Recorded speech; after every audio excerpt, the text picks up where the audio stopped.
Hey guys, Jack here. Hope you all enjoyed the first batch of Flood Zone footage that I posted the other day. What you're seeing now is some more Flood Zone footage recorded at the Battlefield 4 review event. I recorded literally everything that I did there. On the 29th, I'll be posting the single player campaign on Xbox One, and I've also got several hours of PS4 multiplayer footage, which I know a lot of people really want to see.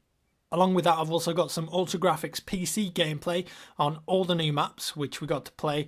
And let me tell you, you guys are in for an absolute treat when the game releases. There's so many cool new features and new maps, each with their own little secrets and surprises. The level design in BF4 is absolutely fantastic. So starting off, just focusing on Flood Zone. This map was great and very fun to play. It's a nice mix of land, sea and air. I'm sure you've heard that one from many different commentators, but it's great after the city floods and you can go around on attack boats and rib boats and dive into the water. You know, you can be up on the roof as an infantry. It's like a shanty town on the roofs. Very reminiscent of Favela from Modern Warfare 2, actually, ironically. There's a lot of opportunities for parkour, places to hide. Pretty much everything on top of that favela is destructible as well, so if someone's behind cover, you can probably blow it up. I think Flood Zone is going to be a very popular map, especially on Conquest. We played it on a few different game modes like Rush and Obliteration, but I think Conquest was really the best out of all of those. It was just a blast to go around in a squad, jumping into the water, swimming under the water to get into buildings through like secret passageways. It's just got so much stuff to be discovered and interesting team play elements in there. Just a really cool map, and I think everyone that played it thoroughly enjoyed it. It was pretty cool. One of my only complaints about the map though, when you break the levee, I think it should be a bit more of a crescendo, because as you saw in the video, you know, when I shoot the RPG at the wall and it explodes, it doesn't really push me around that much. You'd think that like a massive body of water rushing into a level would sort of throw the vehicles and the people around a bit more, but it doesn't really have that much of an impact. But at the same time, you know, they have to keep the element of fun. I guess you can't get too realistic because it might just end up being annoying. It is a video game after all. But yeah, that's the only thing really. Just wanted a bit more oomph when that Levolution event goes off and the water floods in. I can't tell you guys everything. There is an embargo on certain stuff. That will lift on the 29th, so all shall be revealed then. One thing I can tell you though, I had a really cool moment with one of the D.B.S guys who was carrying a tablet around, and he was running the Commander app. So as you may know, you can now play Commander on like a tablet if you've got that, and you can sync up to a server and get like a real-time feed and just play Commander from a tablet. Beforehand, honestly, I thought this was just a bit of a gimmick, and I didn't think many people would be using it. But I was playing on Zavod 311 Conquest when we were on PC, and one of the lead developers of the app came over and sat next to me with the tablet. And I didn't realise at first, but he was actually the commander in the game. And he started like telling me things like, oh, I'm just going to do a UAV scan. There's 3 guys below you. Can you take them out? So I'd look down, 3 guys there. I'd go and take them out. And then he would say, oh, watch out, there's a tank on the way. And then, you know, he would drop a Tomahawk missile on the tank. He was sort of like helping me along as I was playing. Now, of course, he was sat right next to me, so I could hear him.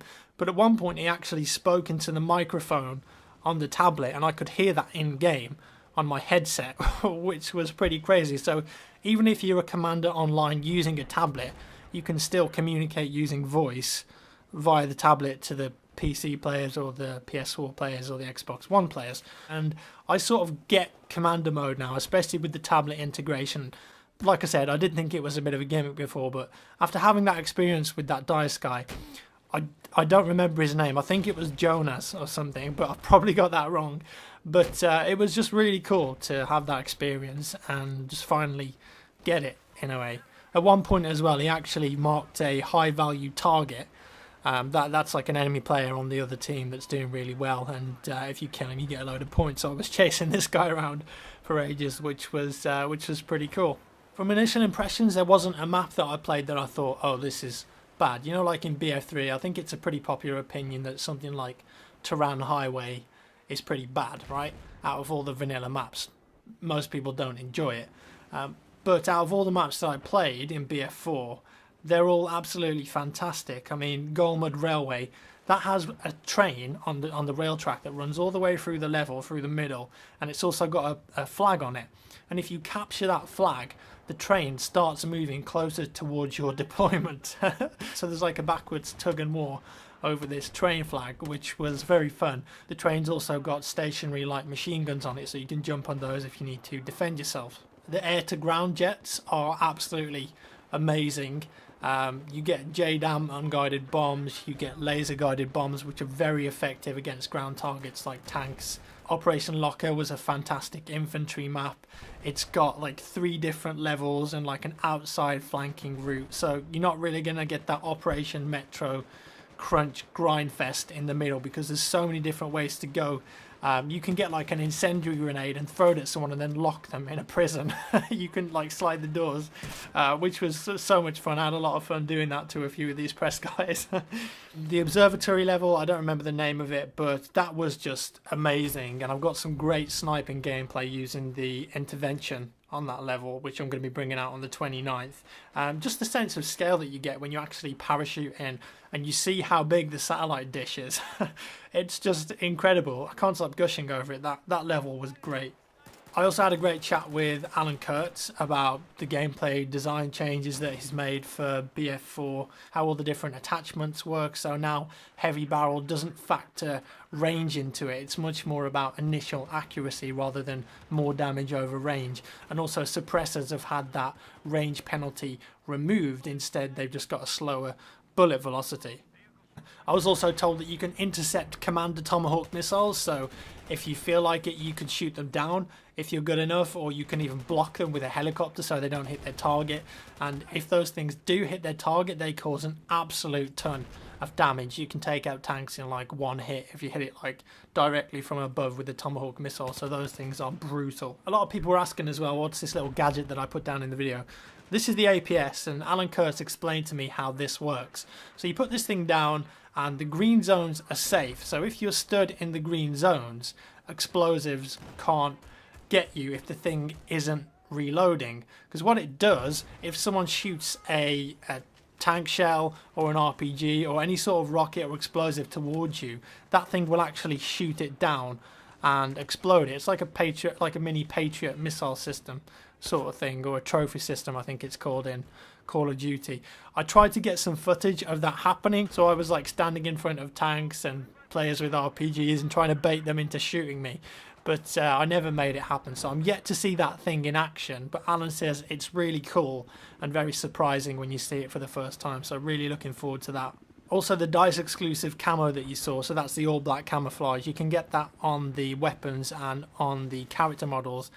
That's going to be the new DICE exclusive thing for Battlefield 4. So in Battlefield 3 they had a few exclusive weapons like the Silence Magnum with a laser sight, or the 93R with a laser sight, or even the Silence Spaz 12. So there's no DICE exclusive weapons in BF4, rather they get this camouflage. So if you see a DICE guy running around, he's probably going to have that black camo on and also the black camo on his gun, but that isn't going to be available to the general public. It's only DICE guys that can actually get that.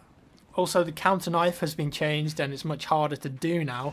You still only have to press F on the keyboard, but if you spam F and you don't wait for the prompt, then the guy is going to beat you. So now, rather than just as soon as you feel someone knifing you, just spam F and you'll get the counter knife, it's not going to be like that. You have to actually wait for the prompt, and you've got like a second to press it before the guy will get you. So counter knifing is a lot harder now, and I think that's something that a lot of people after playing the beta thought was too easy to do, so that's definitely been changed for release.